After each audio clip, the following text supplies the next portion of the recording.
We are Lagos Talks 91.3. Just a little bit of introduction, and I would introduce you with the hits that your name is behind. If you've been wondering, because a lot of times I just look at music, and I love music so much, by the way, and I wonder if these musicians with their beautiful and sonorous voices were on a certain track, but the producer was not experienced, or the producer didn't bring their A game. Are we going to be, hitting up to some of these songs that we do in the clubs and at home and in our cars? Because a lot of times you would get to see that production itself, makes these hits what they are. And we don't usually talk about the producers as much as we ought to be talking about them. So P.Priime is behind some of the hits that you probably love very much, like I do, which I love. Fireboy, that is my hit, and a lot of people probably know this because I play this song a lot of times. Infinity, Olamide, featuring Omale, Job by Tenny, Gelato, Copy, Zlatan. Who is this guy? Feel Good, DJ Copy, Fireboy, and the list goes on and on. I'm actually in awe. Oh, I am too. Because you're how old? 18. You're 18. Yeah. He said he's shocked. He said he's shocked too. You're 18 years old. I like that. He's got a good sense of humor. I know. First of all, we want to really know how this started. If playing drums like with my mom owns a store and she has like plastic and all. If playing drums on the store, on the plastic in the store counts, that means I started playing instruments since I was 2. Oh, wow. I started playing drums since I was 4 though. Wow, that's amazing. Is your family like a musical family? Does your mom sing? My dad used to lead the choir at some point, and also a part of the boys brigade band. So like they play drums and all. And my siblings are all in the choir. Oh wow! So music is like family. It's a family thing. So when was how were you discovered, first of all? Because at 15 you started producing, and at 18 you're already on hits like this. Because it takes time. A lot of times you hear people say things like, I have one beat for you. Wizkid, reach out to me. Fireboy, reach out to me. We see that on social media where people are literally begging some of these big stars to be on their beats or to have their songs produced by them. But with you started at 15. How were you discovered, or how were you able to get access, to this industry? I put myself out there with the help of like my manager and all. So I put myself in a place where people can actually find me. So I attended the SARS Academy. I feel like that platform actually gave me a platform for people to actually discover me, and after that, it's been upward. It's quite interesting. And so when you decided that this was what you were going to do, seeing that your dad used to lead the choir, they didn't oppose to this at all, or did they have any conditions for you? What was their response? So basically they just let me do my thing. They just let me do my thing because I feel like they trust me to an extent. And I mean, my dad was not like fully in support at first, but after a while, like right now, he's actually like, I think his green light is on. He's not why? Because you have hits like this? He's not going to show you his emotions and all. I know his green light is on and everything. But you're 18 though, and yes, your parents support you. Are you thinking about school, uni? Like what is I've got plans. So what are those plans? I've got personal plans. What are personal plans? That's why they are personal. I don't understand. Personal plans like that don't involve I'm school. probably going to take like a couple master course. That's online and all. And are your parents completely okay with that? Yep. You're sounding very hesitant. Have you not discussed it with them yet, or you're assuming that they would probably buy into it? I'm going to go to school. Let's just believe that. I'm going to go to school. And schools are different. But I want to know how you've been navigating through this terrain, the music industry, because it's a jungle out there, and you're such a young guy. we've heard about how the industry makes monsters out of people because it's like a dog-eat-dog situation. How have you been able to, gain a certain level of protection, especially protection for your work? Yeah. Have you always had lawyers? Do you have a lawyer with you right now? Like, how have you been able to just get that protection in the industry? So after the SARS Academy, I've been working with a team. So I've got a lawyer, I've got a management. So with that, with those people by my side, I do not think anybody can actually try. I mean, they've tried and all to no avail. You know what? I actually we would love to hear that story. So what would you say is one of the most challenging issues that you had? You don't have to mention the name of anybody, but you can just give us a little bit. So basically, so this is very, very big hint to she didn't want to give me credits and all, and we actually went head for head, took the song down, and everything came back in line. So when you took the song down, did she then agree, or she then agreed later? Yes. Oh, because it was a hit. Yep. Like that. That's a lot of confidence. But aside that, have your parents played the role of, maybe a counselor or a guide through the terrain of the music industry? Because you're young, there are people that are much older, and just having conversations with some adults and with some parents, and just knowing that their baby, no matter how old you are, you're still your parents' baby, that their baby would be exposed to, the dark side of the entertainment industry. So is your mom chaperoning you everywhere? Is your dad chaperoning you, or do they just, That's where trust comes in. So they trust me to do the right thing, and from time to time, they always have to remind me.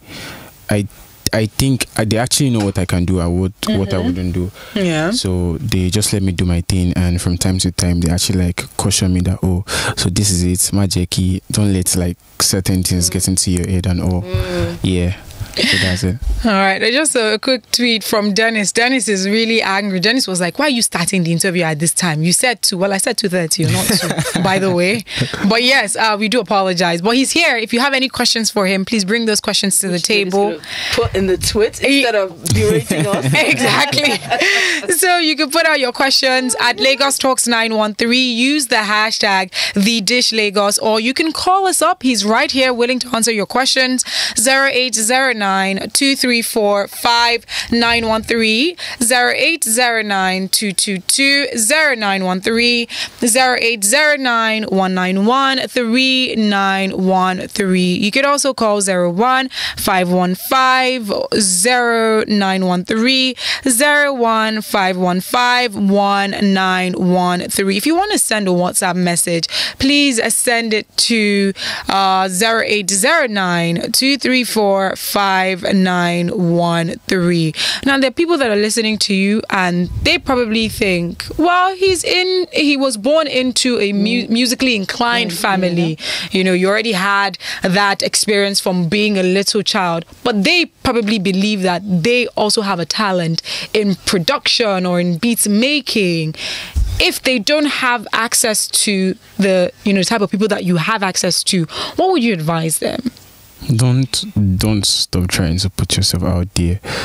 I mean, you've got friends that sing, you've got people around you. I feel like it's those people that are actually going to take you where you want to go, where you want to be. It's the friends around you that will even actually help you get better. They'll help you get better for those you want to work with, to recognize you. That's how it actually is for me. Yeah, it was for me. Just speaking about your friends, how was the reception? Now, what is it like with you amongst your peers? Are you some sort of... So I am a calm person. As much as everything is, I do not let it get into my head. So wow. Gosh. We are guys. We are still guys. You can learn from anybody. I'm telling you. I'm still myself. Yeah. At least I believe that. So I don't know how people see it from their own point of view, but to me, I'm still myself. I haven't let anything change me.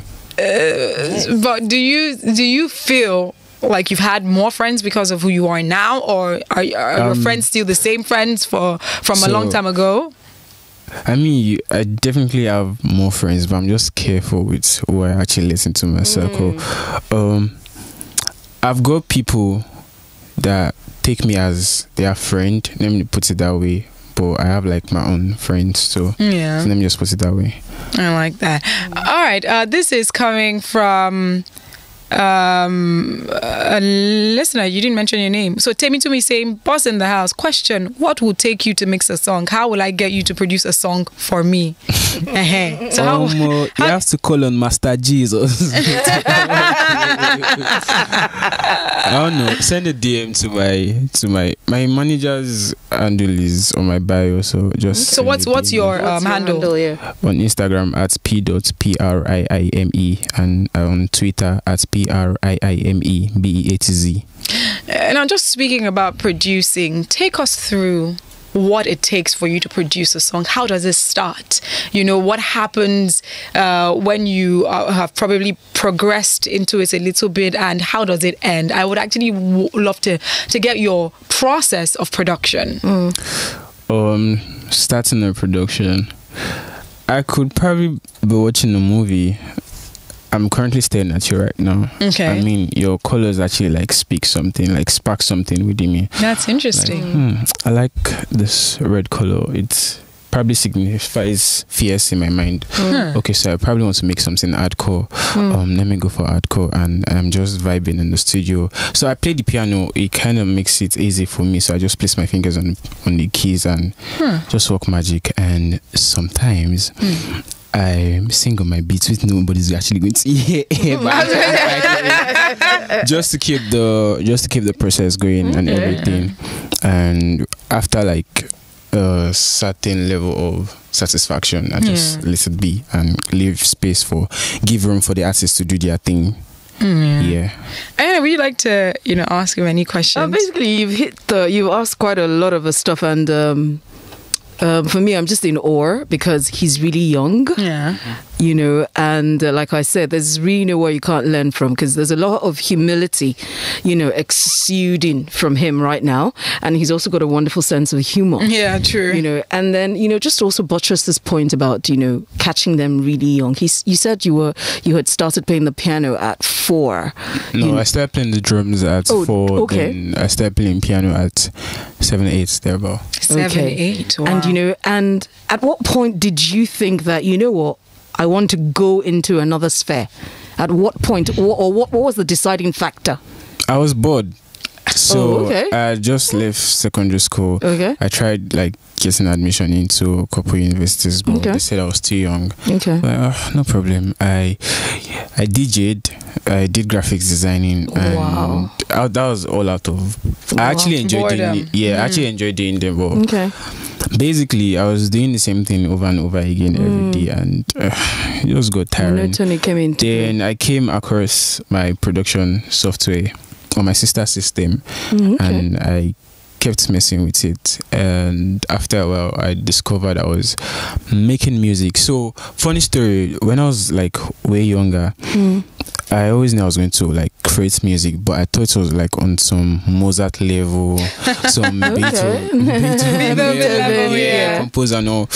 But seeing like what I'm doing right now actually makes me feel good about myself, that I'm actually still able to achieve that dream. It's really impressive. Very impressive. That's very impressive. So how are you able to ensure that you don't repeat the same types of beats or the same types of sounds? Because if it's coming from you naturally, it's expected that you might continue thinking towards the line of a particular beat or a particular tempo. So how are you able to ensure that you don't keep repeating the same types of beats?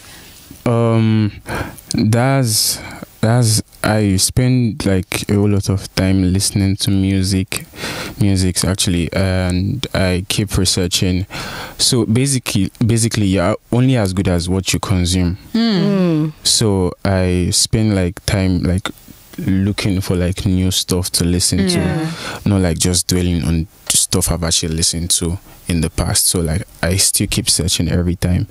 I don't just I've gotten here, I've listened to this one, I know how to do it already, I'm just going to keep doing what I've been doing before. I think that's just going to get me in one box. But I feel like if I keep searching for new ideas, I do not think I'll be in the box. All right, this is from Dennis on Twitter saying, how was it to work with those artists? How did you feel and how was your experience? And we have to do this quickly because we're running out of time. So how was it for you? Superb, amazing. It feels good to actually work with people that know what they want. I love that. Yeah, so it just makes everything easy. Yeah, I also felt good. All right, P.Priime, it was a pleasure speaking with you, but we need to wrap this up. Congratulations. We're definitely looking for more hits and beats and great production. And looking forward to having you once again on Tune Tuesday on The Dish. So thank you so much for coming in. And also winning a Grammy or Grammys. Exactly, Grammys. That should be the target. That's the case may be. Alrighty, it is 2:58. We need to wrap this up. P.Priime, thanks for coming in. Ayana, we need to wrap up The Dish for today. And of course, we're going to wrap up playing one of his songs. So we're going to play Infinity, right? Olamide featuring Omale. Ayana, thanks for stopping by as well. Thank you for having me. So before saying goodbye, any words, Ayana? You can follow me on Instagram and on Twitter at Ayana Bijou. That's AYANABIJOUX. On Facebook at Ayana Bijou. That's 2 words, Ayana Bijou. Cheers. All right, P.Priime, can you just share your handle once again? Yeah, on Instagram at p.priime and on Twitter at PRIIMEBEATZ. Yes. All right, guys, you can reach out to me on Instagram and Twitter at Ify_I. That's IFY_I. Follow Lagos Talks at Lagos Talks 913 across all social media platforms. Coming up next is Navigate with ID. But before that, let's listen to one of the songs produced by P.Priime, Infinity, Olamide featuring Omale. We are Lagos Talks 91.3. Let's